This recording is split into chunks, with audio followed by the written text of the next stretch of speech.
Shalom, shalom, shalom, bien-aimé, shalom, bien-aimé du Seigneur. Que Dieu vous bénisse. Voilà, que sa grâce vous soit accordée. Merci de nous rejoindre. Merci de vous connecter. Voilà, merci beaucoup. Que Dieu vous bénisse, que vous accorde sa grâce. Que le Seigneur vous fasse grâce en tout temps et en tout lieu. Que ces merveilles se répandent dans vos vies. Voilà, merci de vous connecter, de partager ce direct. Nous en avons pour juste 30 minutes. Voilà, 30 minutes. Connecte-toi. Et que le Seigneur te bénisse. Laurette Mambé, shalom. Pourquoi tant de déceptions amoureuses, même parmi les chrétiens? Allez, connectez-vous. Voilà, connectez-vous. Partagez abondamment. Shalom, Aude Flora Kwasi. Shalom, Gailleux Françoise. Que Dieu te bénisse, ma fille. Voilà, merci beaucoup de vous connecter. Nous allons échanger un peu concernant ce sujet si délicat. Voilà, concernant ce sujet souvent même qui fâche. Sandrine Nassa, shalom à toi. Voilà, merci de nous rejoindre. Merci de vous connecter. Pour que nous puissions vivre ensemble ce moment. Que Dieu bénisse. Shalom Francis Aliko, mon fils, depuis la France. Véronique Ouattara. Shalom depuis le Sénégal, Dakar. Voilà, merci de nous rejoindre. Soyez vraiment et glorieusement bénis. Que le Seigneur se souvienne de vous là où vous êtes. Qu'il vous fasse grâce en cette saison. Voilà. Connectez-vous, partagez.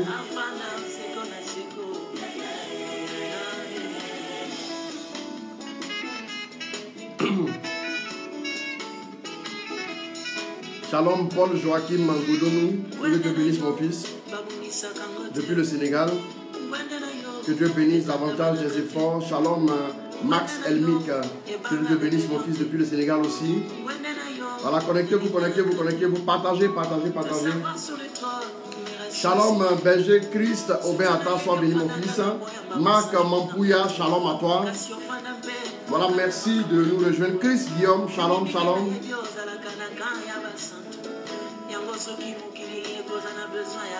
Je dis amen. Soyez bénis. On va commencer tout de suite. Vous savez, nous échangeons les génies généralement sur des faits, on va dire des faits de société qui nous concernent, des faits que nous vivons au quotidien. Voilà. Shalom à mon frère bien-aimé, le bishop Joseph Chris David Assey. Shalom à toi. Je te salue très fort dans le nom de Jésus, mon bien-aimé frère.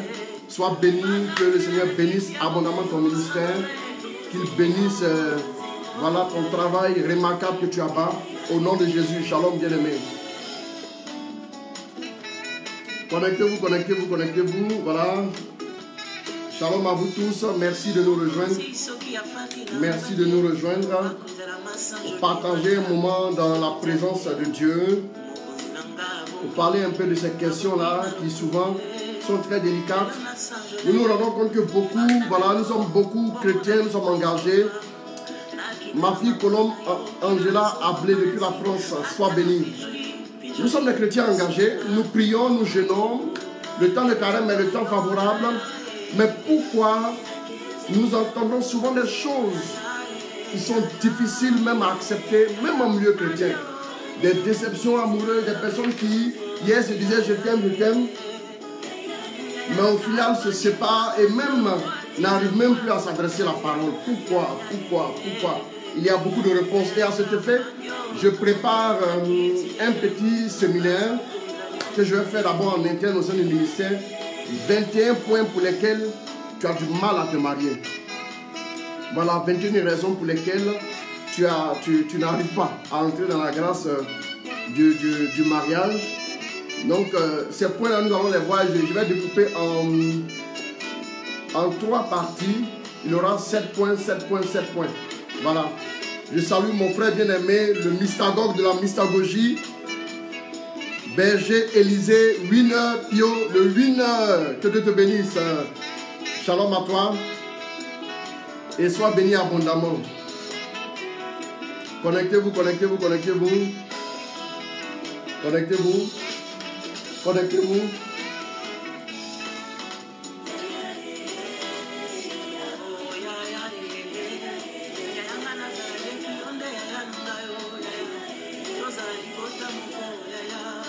Partage, partage, partage, partage.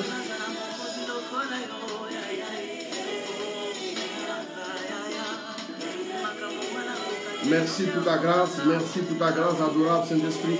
Oui, bien-aimé, connecte-toi, connecte-toi. Connecte-toi et partage ce moment-là. Pourquoi tant de déceptions amoureuses parmi les chrétiens? On entend des choses ça et là à chaque fois. Voilà, je me suis engagé avec quelqu'un, ça a mal tourné. Pourquoi? Quelles sont les raisons?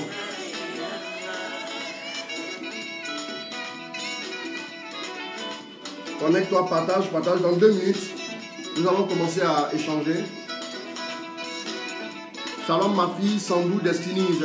Que Dieu te bénisse.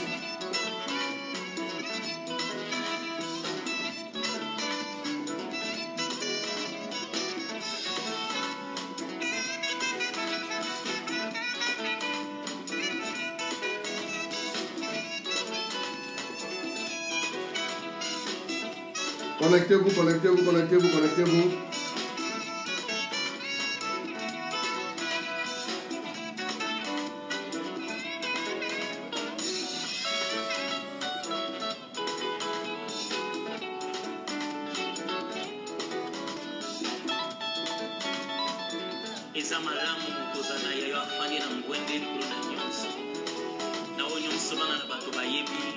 Nous voulons bénir le Seigneur pour sa grâce. Nous voulons lui dire merci pour sa fidélité. Voilà, merci Saint-Esprit. Sois béni, Étienne de Marie, EDM.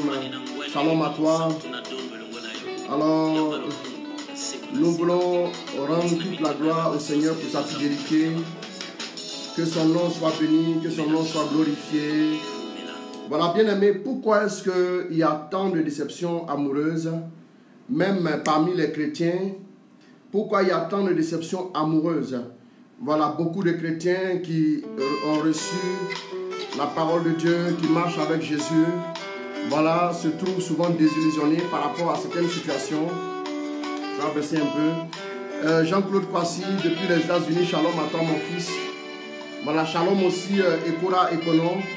Maintenant, nous allons laisser la place à la parole de Dieu. Voilà, ce partage. Alors, qu'est-ce que nous voyons? Aujourd'hui, il y a comme une effervescence quand nous abordons certains thèmes. Nous voyons que quand vous parlez des thèmes concernant le mariage ou des thèmes concernant le travail et l'enfantement, vous voyez que les gens sont disposés, les gens sont vraiment à fond. Et on se rend compte que au fur et à mesure, ces questions-là sont devenues un peu délicates. Ces questions-là sont devenues quand même délicates parce que beaucoup de personnes sont blessées. Parce que, vous voyez, vous allez interroger 10 femmes dans la rue, n'importe où. Ces femmes-là vous diront que je veux m'engager avec un homme qui craint Dieu. Vous allez aussi rencontrer 10 hommes. Ces hommes vous diront aussi que je veux m'engager pour chacun avec une femme qui craint Dieu, avec une femme qui marche selon les prescriptions de la parole de Dieu. Mais comment ça se fait? Si A, qui est un homme, veut une femme qui craint Dieu, si B, qui est une femme, veut un homme qui craint Dieu, normalement ça devait marcher entre les deux. Mais pourquoi est-ce que la plupart du temps il y a des difficultés? Pourquoi est-ce que la plupart du temps il y a beaucoup de frustration, il y a beaucoup de désillusion? Pourquoi la plupart du temps nous voyons que beaucoup de personnes, où ils sont de bonne volonté, veulent s'engager, mais qui en fin de compte rencontrent quoi? Des difficultés à n'en point finir. Souvent même quand certaines personnes te parlent des situations qu'elles vivent dans une relation amoureuse, tu as envie tout de suite de dire à la personne, ce n'est plus la peine de continuer, retire-toi, viens servir Dieu. Amen. Bien aimé, la Bible dit d'abord que en Deutéronome 6, verset 4, Dieu dit à son peuple, tu aimeras le Seigneur ton Dieu de tout ton cœur, de toute ton âme, de tout ton esprit. Bien aimé. Et Jésus, quand il est venu, il a dit aux disciples que aime Dieu de tout ton cœur et aime ton prochain comme toi-même. Vous voyez que le fondement le plus important dans cette question-là, quand un homme a décidé de se convertir, quand un homme marche avec Dieu, la première chose qu'il est censé faire, qu'il devrait faire pour se mettre d'abord en sécurité, c'est de d'abord aimer Dieu. Le problème est que beaucoup n'aiment pas Dieu assez. Donc dans leur relation avec le prochain, ça a posé problème. Bon, il paraît que la musique est un peu forte, il faut baisser un peu. Dans leur relation avec le prochain, ça a posé problème. La première raison pour laquelle il y a beaucoup de déceptions, c'est que beaucoup bâtissent des relations sur la base des prophéties. Les gens veulent se marier par prophétie. Bien aimé, on ne se marie pas par prophétie. Entrer dans le mariage, entrer dans une relation amoureuse sur la base d'une prophétie peut être piégeux pour les personnes qui sont engagées. Bien aimé, il y a la maladie de ce que j'appelle la maladie du Dieu m'a dit. Dieu m'a dit c'est mon épouse. Dieu m'a dit c'est mon mari. J'ai fait un rêve. J'ai demandé un signe à Dieu. Et la première personne qui m'a appelé, c'est lui qui m'a appelé. Donc c'est mon mari. Attention. Dans l'affaire de téléphone, là, n'importe qui peut t'appeler. Bien aimé. Oui, j'ai dormi hier nuit. Et à un moment donné, je l'ai vu. Il est venu me dire bonjour, je veux t'épouser. Donc ça veut dire c'est mon mari. Bien aimé. C'est une erreur. On ne se marie pas par prophétie. Si c'est Dieu qui doit te dire absolument, prends cette personne-là pour te marier, alors tu as le droit de dire à Dieu, le jour du mariage civil à l'hôtel communal, il faut descendre pour dire oui. Bien aimé, les gens s'engagent sur la base des prophéties. Les gens s'engagent sur la base de Dieu m'a dit, et en fin de compte, qu'est-ce que ça fait? Ça fait que ceux qui sont concernés sont dénués de toute responsabilité. Il y a des groupes même où on dira que le leader, le modérateur, ou bien le berger, ou bien le pasteur, ou bien que sais-je encore, il m'a dit oui, c'est ma femme. Donc je me suis engagé, bien aimé. Ça ne veut pas dire qu'une prophétie ne peut pas sortir dans la direction du mariage, dans la direction de ton âme sœur. C'est possible. Mais ça veut dire que si tu attends la prophétie pour pouvoir construire ta vie dans le mariage ou bien dans une relation amoureuse, tu vas commettre des erreurs. Bien aimé, ce que les gens oublient, c'est que le mariage n'est pas une affaire de prophétie. C'est une affaire c'est vrai que nous prions, mais il y a une réalité terrestre à laquelle nous ne devons pas nous dérober. Bien aimé, si tu n'apprécies pas quelqu'un, si tu n'as pas la même vision que quelqu'un, peu importe les prophéties, ça ne va pas marcher. Parce que ce que vous oubliez là, c'est que quand on dit aux gens que par prophétie on a dit que c'était mon mari, ce que vous oubliez, la première prophétie devait être quoi? Que engage-toi avec Dieu d'abord. Si Dieu lui-même, il n'arrive pas à faire l'unanimité dans le cœur de l'homme, comment c'est un être humain qui fera l'unanimité? Si Dieu te dit que c'est ton mari qui est là, quelqu'un a prié, toi tu n'as rien ressenti, et quelqu'un vient te dire, oui, écoute, j'ai prié, le Seigneur m'a dit que c'est ton homme. Et puis tu vas te mettre dedans. Si quelqu'un te dit ça, bien aimé, dis à la personne, il faut que moi-même je sente. Il faut que Dieu puisse me convaincre. Si Dieu est capable de créer le ciel et la terre, s'il est capable de faire lever le soleil chaque jour, bien aimé, ce n'est pas à toi, il ne peut pas révéler quelque chose. Beaucoup de jeunes filles qui étaient très très bien disposées pour Dieu, beaucoup de jeunes femmes qui aimaient Dieu de tout leur cœur, se sont engagées dans des relations comme ça. Et après, ils se sont rendus compte que ça n'avait rien de Dieu. Pourquoi? Parce que souvent, il y a des endroits même où on fait des arrangements. J'ai un fils qui est là depuis longtemps, il travaille, il est bien, et il a un bon boulot, et il est chrétien. Mais comment faire pour le caser? Souvent, il y a des gens qui vont jusqu'à faire quoi? À fabriquer des prophéties pour dire oui, le Seigneur m'a dit que je priais, que c'est ton mari qui est là. Parce qu'on a vu une fille dans le groupe qui est belle, qui est chic, donc on veut les mettre tout de suite ensemble, bien aimés. Attendez, laissez-moi vous dire une chose. Ça là, ça n'a rien de Dieu. C'est parce que la plupart du temps, les gens ne veulent pas assumer ce qu'ils ressentent. Bien aimé, souvent tu aimes une femme, tu aimes la jeune fille, mais au lieu d'aller lui dire, ma chérie, je suis fan de toi, tu me plais. Il va dire non, je priais depuis 7 ans, je suis d'un temps de jeune sec. Et toi-même, tu dis tant de jeunes secs, et c'est toi qui vois des choses qui sont relatives à la chair. Bien aimé. Non, bien aimé. Et le gars va dire, non, oui, j'ai prié hier nuit, j'ai senti, j'ai demandé un signe à Dieu, et mon bras droit a commencé à trembler. Donc, tu es mon épouse. C'est un signe que Dieu m'a donné pour dire je dois me marier avec toi. Et comme on sait que le frère dans le groupe, le frère de la communauté, effectivement Dieu lui parle. Effectivement, il ressent les choses qui viennent de Dieu. Donc on considère que ce qu'il a dit là, comme la fille, la jeune femme, elle veut quelqu'un qui craint Dieu. Qu'est-ce qu'elle fait? Elle se dit, mais quand même, si Dieu lui parle tout le temps, c'est qu'il craint Dieu. Je vous assure, ce n'est pas la vérité. J'ai vu des cas. J'ai vu des cas où les gens se sont rencontrés. Ils sont allés consacrer la base de leur relation au sanctuaire marial. Et après avoir fait ça, bien aimé, après ils ont eu des problèmes. Il y a eu la femme, pardon, elle est décédée dans cette affaire. Elle est décédée dedans. Parce qu'ils sont allés d'abord le premier jour au sanctuaire marial. Et le monsieur dit à la jeune dame que j'ai toujours demandé à Dieu une femme qui craint Dieu. Mais une femme qui craint Dieu là, je ne sais pas si toi-même la femme là, tu n'as pas demandé aussi à Dieu un homme qui craint Dieu. Mais un homme qui craint Dieu, ça ne veut pas dire que c'est un homme qui s'assoit au sanctuaire pour faire le chapelet. La crainte de Dieu se lit dans la vie d'un homme. Comment il vit, comment il appréhende les choses de Dieu, quel est son engagement et son alliance avec Dieu. C'est ce qui fera de lui un homme qui craint Dieu. Sinon, il s'est vous dire tous les dimanches je suis à l'église, je suis dans une communauté ici pour prier, bien aimé. Ça là, ça ne suffit pas. Parce que les gens sont dans les communautés, mais quand vous voyez les comportements, vous avez peur. Vous avez peur. Il y a des communautés où les gens s'accusent et les gens vont porter plainte les uns contre les autres. Dans les communautés chrétiennes, je vous dis, bien aimé, non. Et quand ils sont allés au sanctuaire, toi tu es allé au sanctuaire avec quelqu'un. Maintenant le gars après il dit, il t'aime bien, il veut coucher avec toi. Et tu acceptes. Quand vous avez commencé à sortir ensemble, à un moment donné vous avez eu un enfant. Et après, tu habitais loin, il prenait le bus pour aller voir son enfant, il rentrait après. Et tu as commencé à amadouer ton père pour aller vivre avec lui. Elle allait vivre avec lui. Et à un moment donné, le gars lui a tourné le dos. Il a commencé à avoir d'autres filles. Même quand elle est couchée sur le lit, il décolle des portables de ses maîtresses.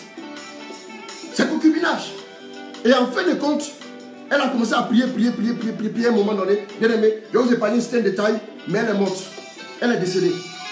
Bien aimé, il y a des gens qui ont écouté leur existence. Il y a des gens qui ont écouté leur existence. Il y a des gens qui ont écouté leur existence tout simplement parce qu'ils étaient en train de Dieu m'a dit, Dieu m'a dit. Bien aimé, ce n'est pas normal. Ce n'est pas normal. Je vais vous dire une chose. Si Dieu veut que tu te maries, il faut que tu saches. Il faut que tu saches que toi-même tu dois sentir la chose. Le mariage n'est pas une affaire des gamins. Le mariage n'est pas une affaire des gens qui ont des sensations. Ou bien les gens qui sentent des choses dans leur cœur. Le mariage est une affaire de personnes responsables. Dieu m'a dit, oui j'ai reçu la prophétie. Oui, j'ai vu mon mari en songe. Voilà l'erreur que beaucoup commettent au départ. Voilà l'erreur que beaucoup vont commettre. Comme c'est Dieu qui m'a dit c'est mon mari, donc tout ce qu'il fera là, je vais accepter ou bien je ne fais pas. Non. La deuxième raison bien aimée, c'est quoi? C'est l'irresponsabilité et l'immaturité des amoureux. L'irresponsabilité des amoureux. Souvent même, deux personnes se mettent ensemble et sont appelées à construire quelque chose. Mais vous allez voir, l'irresponsabilité et l'immaturité des amoureux, ça se présente comment? Voilà des gens par exemple qui sont dans des groupes et qui pensent que tout consiste à la prière. Tout est prière, prière, prière. On va prier, Dieu va faire. On va prier, Dieu va faire. Il est important, vivez la chasteté. Appliquez-vous à cela, ne jouez pas avec ça. Vivez la chasteté. Mais à côté de ça, vous devez apprendre à vous connaître. Le caractère, c'est deux comportements, deux caractères qui vont se mettre ensemble. C'est deux personnes différentes qui vont se mettre ensemble pour devenir quoi? Une chair. Bien aimé. J'aimerais dire à quelqu'un que l'irresponsabilité fait que quand les gars s'engagent dans la relation, vous allez voir des chrétiens dans nos communautés. Les gens ont un très très mauvais caractère. Les gens même sont souvent invivables. Deux frères souvent communautaires qui habitent ensemble, vous allez voir les disputes. Deux sœurs communautaires qui habitent ensemble, vous n'allez pas croire les disputes. Comment? C'est-à-dire, les gens ne s'entendent pas. Ils ne sont même pas capables de vivre ensemble sous le même toit. Bien aimé. Mais toi, tu veux te marier. Quand le gars te rencontre, tu ne sais pas que quand vous vous mettez ensemble là, quand vous vous mettez ensemble, c'est vrai que vous avez prié, vous avez reçu que Dieu dit, il veut que vous soyez ensemble. Vous avez senti que vous aimez, vous avez senti que vous regardez dans la même direction. Mais le problème c'est quoi? C'est que beaucoup ne veulent pas travailler sur leur caractère. Vous allez voir des gens qui sont de belles filles, de belles femmes qui sont vraiment sublimes, qui sont très engagées. Mais quand vous voyez leur caractère, elles sont insupportables, possessives, difficiles. Une journée, c'est difficile. Vous ne pouvez pas vous entendre.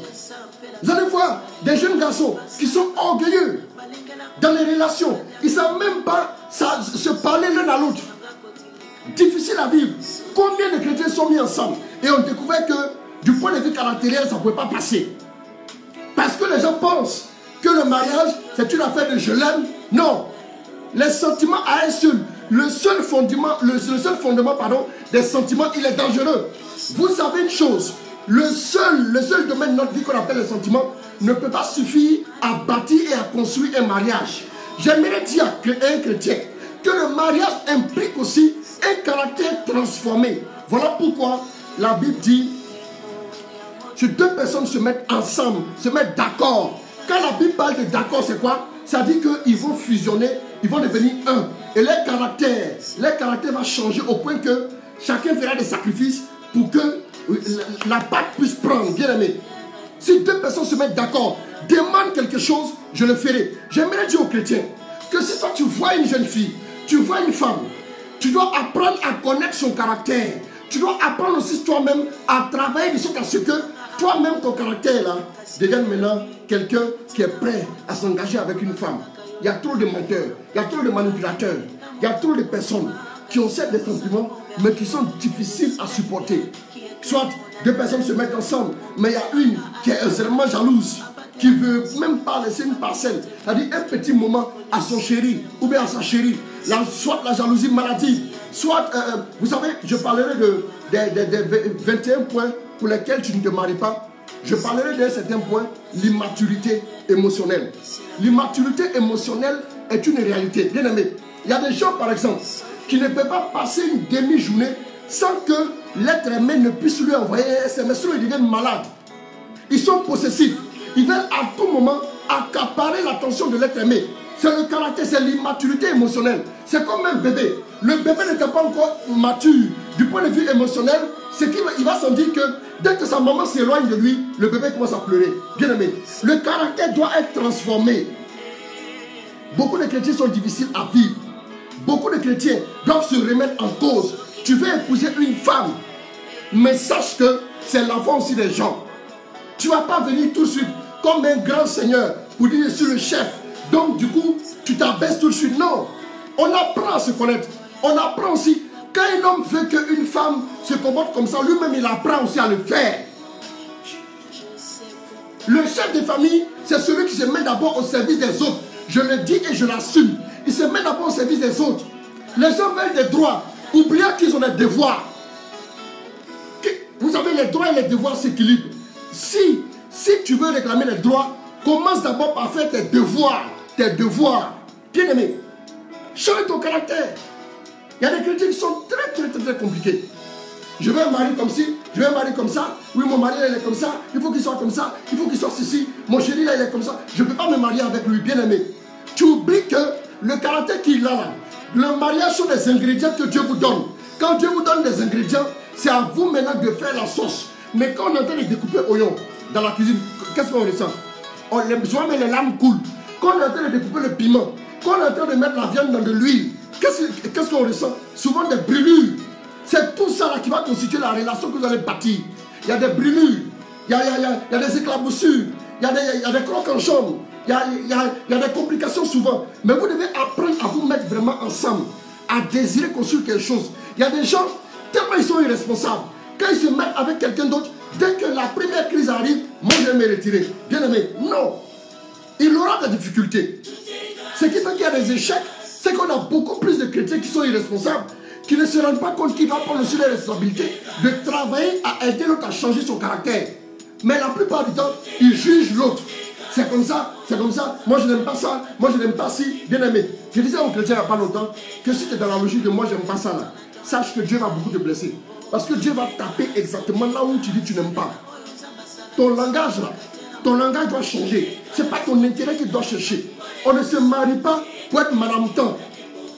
On ne se marie pas pour être monsieur tant. Oui, je suis chef de famille, je suis marié. Non. On se marie. Vous voyez que dans l'église, le sacrement de mariage est élevé au rang du sacrement de quoi? Du sacrement de service. Au même titre que le sacrement de quoi? Le sacrement de l'ordre, bien aimé. Ça veut dire quoi? Ça veut dire simplement que on se marie pour aller servir les autres. On se marie pour aller servir une personne. Beaucoup de jeunes filles aujourd'hui, parce qu'elles ont regardé la télévision, elles ne sont pas prêtes à changer leur caractère. Elles sont devenues coupe du monde. Toi, tu es coupe du monde. C'est-à-dire le gars va se battre, et puis toi tu es là comme ça. Et puis quand il va gagner le match, il va te prendre et puis il va courir avec toi comme ça. Tu as un trophée, il te met dans sa maison. Il va te traiter comme un trophée. Non, bien aimé. C'est ce qui vous fatigue, jeune fille. Ce qui fait que vous n'arrivez pas à entrer dans la grâce. C'est parce que vous ne voulez pas vous changer vous-même. Vous ne voulez pas travailler. Vous ne voulez pas travailler sur quoi? Sur votre caractère. Non, c'est pas normal. C'est pas normal. C'est pas normal, bien aimé. Non, non, je suis à 17 minutes, je crois. 17 minutes. 17 minutes. 25 minutes maintenant.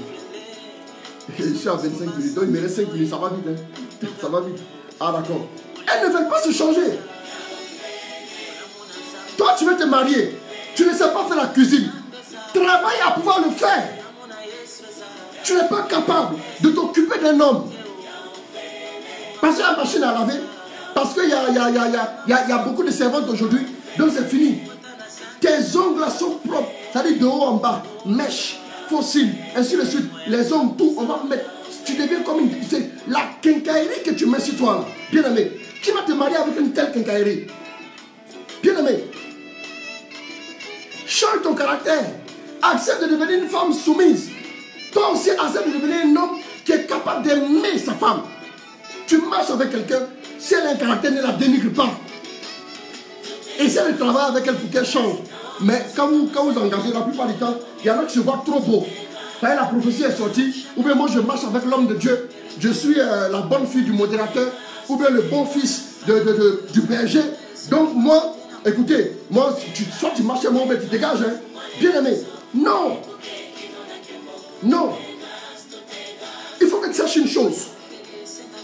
La grâce de Dieu, lorsqu'elle vient, elle vient pour t'aider à te transformer, à changer ton cœur. Voilà pourquoi dans le temps de Caleb, on dit changer vos cœurs, changer vos vies. Bien aimé du Seigneur. Écoute, c'est très important. La troisième raison, rapidement, je vais accélérer un peu. L'aveuglement par rapport à la réalité des faits. Bien aimé, les chrétiens restent dans l'illusion. Bien aimé, ils restent dans l'illusion des sentiments. Souvent, les sentiments font que... Regardez par exemple une jeune femme. Je vais vous donner un exemple. Une jeune femme qui est amoureuse de quelqu'un. C'est vrai qu'il est chrétien, mais vous savez, l'homme est tridimensionnel. Écoutez-moi très bien. L'homme est tridimensionnel. L'homme étant tridimensionnel, qu'est-ce que nous voyons?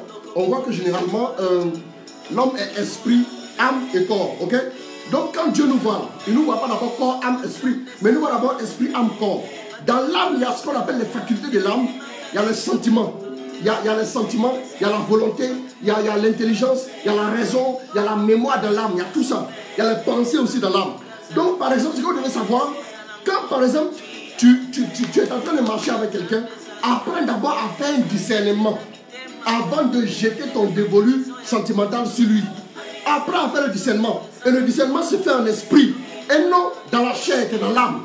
Quand par exemple, femme, tes sentiments, tu es amoureuse déjà là. Quand tu commences à prier, c'est l'âme qui prend le dessus. L'âme est fragile. L'âme prend le dessus. L'âme est donc obscurcie par quoi? Par les sentiments que tu ressens. Tu ne peux plus avoir la claire vision des choses.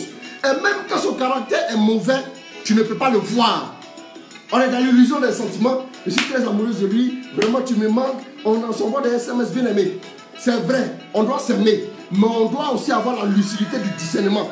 Quand tu regardes quelqu'un, de la manière dont il fait, de la manière, un gars qui est très pingre par exemple, un gars qui ne veut pas donner 5 francs à sa chérie, qui a toujours des problèmes, mais quand il faut s'habiller, porter des chaussures à l'argent pour ça, tu dis que tu es amoureuse. Il faut bien réfléchir. Bien aimé. Les chrétiens et chrétiennes sont dans l'illusion de ma copine s'est mariée, donc moi aussi c'est mon année de mariage. Au point qu'on est pressé, on se sent pressé à trouver quelqu'un. Et puis on sent comme il compte la mode. On est sous la pression déjà à l'idée du mariage. C'est pas normal. Les chrétiens et chrétiens sont sous la pression. Bien aimé, si tu te mets la pression pour te marier, tu as fait le mauvais choix. Mais la personne avec qui tu resteras, c'est la personne avec qui tu vas faire toute ta vie, bien-aimé. Est-ce que vous voyez? Il y a trop d'illusions dans nos groupes. Je prie, Dieu va faire. Non. C'est à nous d'ouvrir les yeux et de comprendre la réalité que le mariage, on ne copie pas sur les autres. On ne regarde pas comment les autres vivent leurs relations amoureuses. Parce que tel, oui, fait ceci, il sort ici, il va ici, sans forcer ses moyens qu'il le fait. Si toi tu veux copier sur lui, tu n'arriveras pas à t'en sortir. Et j'aimerais donner un dernier point, avant qu'on ait la deuxième partie la prochaine fois. Le dernier point que j'ai donné, c'est le manque de lucidité de certaines personnes. Bien aimé, le manque de lucidité de certaines personnes. J'aimerais dire une chose. Vous voyez, la plupart du temps, le choix, vos critères même là, ça dit, quand femme vous donnez vos critères là, Dieu n'a pas encore créé ce genre de personnes là. Ça n'existe pas encore. Les critères que tu as, je vais marier grand détail, je vais marier ceci, je vais marier comme ci, comme ça, mais ça fait que tu veux que le gars soit tellement parfait qu'en fin de compte, il n'existe même pas. Bien aimé, l'homme aussi il veut une femme tellement parfaite que la femme même là, quand Dieu est sur la surface du globe, elle n'existe pas. Donc, tu ne peux pas te marier. Tu demandes à Dieu, oui, que Dieu te donne un homme. Mais sache que l'homme qui viendra aussi, ça sera un homme qui aura des faiblesses. Sois lucide. Et trop de personnes pensent que le mariage, c'est l'aboutissement d'une vie. Non, le mariage n'est qu'une étape. Le mariage n'est qu'une étape. Et c'est ce qui trompe beaucoup de personnes. Le mariage n'est qu'une étape qui doit faire quoi? Qui doit nous donner de mûrir, de grandir, afin maintenant d'accomplir les œuvres de Dieu. Quand vous voyez les femmes qui viennent pour la question du mariage, là, vous sentez que pour elles, la Saïd, ça dit que toute leur énergie est sur le mariage. Le mariage n'est pas non plus une grâce spéciale. Détends-toi, bien-aimé. Ma soeur, détends-toi. Mon frère, calme-toi. Si tu penses que c'est un aboutissement, si tu penses que c'est un idéal vraiment géant, si Dieu est dans ta vie, si tu n'es pas épanoui, ce n'est pas le mariage qui va t'épanouir. Il faut que ça soit lucide. Sois lucide pour comprendre ça. Si Dieu n'a pas épanoui ta vie, le mariage ne fera rien. Ce n'est pas un homme qui va venir avec ses faiblesses, avec ses défauts, qui va changer la face de ta vie. C'est le Saint-Esprit qui doit changer ton histoire. Ce qui fait qu'il y a beaucoup de ruptures, c'est que beaucoup rentrent dans des relations amoureuses en idéalisant trop. Après, il y a ce qu'on appelle la crise de la désidéalisation. La crise de la désidéalisation. Ça vient après quelques temps. Bien aimé. Et quand ces personnes-là arrivent, elles se rendent compte que mais, ce n'est pas le prince charmant que je voyais hier. Ou bien parce que vos standards du prince charmant, là, vous les voyez selon ce que les films vous montrent. Un homme bien beau, avec une voiture qui est ceci, qui n'a aucun défaut et qui vient draguer une fille. Non. Bien aimé, vous allez voir des gens qui ronflent la nuit, des gens qui sont souvent un peu difficiles, mais vous devez travailler là-dessus. Ayez la lucidité de savoir que Dieu vous donne des ingrédients, mais c'est à vous d'en faire ce que vous souhaitez que ça devienne. Bien aimé. Voilà, je vais m'arrêter là et puis on va voir la deuxième partie la prochaine fois. Mais la deuxième partie, je vais commencer à monter dans les 21 points. Les 21 points, voilà, qui t'empêchent de te marier. Les 21 raisons pour lesquelles tu as du mal à te marier. Comme le temps qui est imparti, le temps qui nous a été donné est arrivé à son terme, je crois, oui. Et ça, on a déjà atteint les 30 minutes. Voilà. Voilà, que Dieu vous bénisse. Que le Seigneur vous rejoigne. Mais j'aimerais dire aux chrétiens que quand vous priez, réfléchissez aussi. Soyez lucides. Ne soyez pas des chrétiens télénovelas. Merci beaucoup, ma fille Gaëlle François. Ne soyez pas des chrétiens télénovelas. Ne soyez pas des chrétiens qui passent leur temps à vouloir reproduire ici, dans la vraie vie, ce qui est de l'ordre de la fiction. Soyez lucides. Redescendez sur terre. Vos standards du mariage sont mauvais. Vos standards du mariage ne sont pas bons. Qu'est-ce qui vous fatigue? Vous avez trop de standards qui vont vous nuire. Si vous rencontrez des hommes tels que les films les décrivent, ça sera forcément des personnes qui n'ont pas Dieu dans leur vie. Parce que les standards des films sont des standards qui n'ont rien à voir avec Dieu, qui n'ont rien à voir avec la parole de Dieu. Un homme qui te respecte, un homme qui tient compte de ton avis, un homme qui te considère, qui te consulte avant de prendre une décision, un homme qui t'écoute, qui te parle, qui échange avec toi, qui est à ton écoute. Femme, tu as besoin d'un tel homme. Femme, travaille aussi ton caractère. Parce que je parlerai aussi la prochaine fois du livre de Siracide qui dit que si Mieux vaut habiter dans une fosse au lion qu'avec une femme méchante. Je parlerai un peu de la femme méchante. Et j'expliquerai comment la sensibilité de la femme fonctionne pour qu'on puisse aussi la comprendre. Parce que la femme est entière dans tout ce qu'elle fait. Quand elle s'engage dans une relation, ce n'est pas pour essayer. Elle s'engage à fond.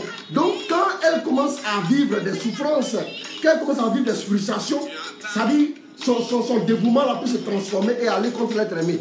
Donc de l'amour à la haine là, il y a un seul pas, bien aimé. Ne soyez pas illusionnistes, mes soeurs. Ouvrez vos yeux. Les frères qui sont autour de vous là, ils sont potentiellement des personnes aussi avec qui vous pouvez marcher. N'attendez pas un homme qui avait une grosse cylindrée. La grosse cylindrée, un homme qui a un bon poste, ça ne peut pas être sur la moisson de quelqu'un. Tu ne vas pas aller moissonner là où tu n'as pas semé. Bien aimé, reconnais. Accepte de commencer avec quelqu'un aussi qui n'a pas une grande situation. Accepte de marcher avec quelqu'un. Et faites-vous suivre, faites-vous aider. Ça va devenir quelque chose de potable, de grand. Un homme là, il n'est pas né avec l'argent dans ses mains. Il va avec un compte en banque avant sa naissance. Bien aimé, il n'est pas né avec ça. Un jour, il aura aussi quelque chose. Un jour, il sera important dans la société. Et tu pourras t'afficher avec lui. Bien aimé. On va encore parler de ces questions. 21 points pour lesquels tu as du mal à te marier. Je vais un peu en parler. On est dans le temps de carême. C'est le moment où on va vraiment travailler sur le caractère, travailler sur beaucoup de choses. Bien aimé. Alors que Dieu vous bénisse, que Dieu vous garde, qu'il vous protège. Augmente un peu la musique. Que Dieu vous bénisse abondamment. Je prie pour vous. Je prie pour vous que le Seigneur vous accorde sa grâce. Que le Seigneur vous accorde sa faveur. Qu'il vous accorde sa bénédiction. Jeudi prochain, on aborde encore le sujet. On revient là-dessus. Que Dieu vous bénisse, qu'il vous garde. Dans le nom de notre Seigneur Jésus. Que Dieu vous bénisse. Amen.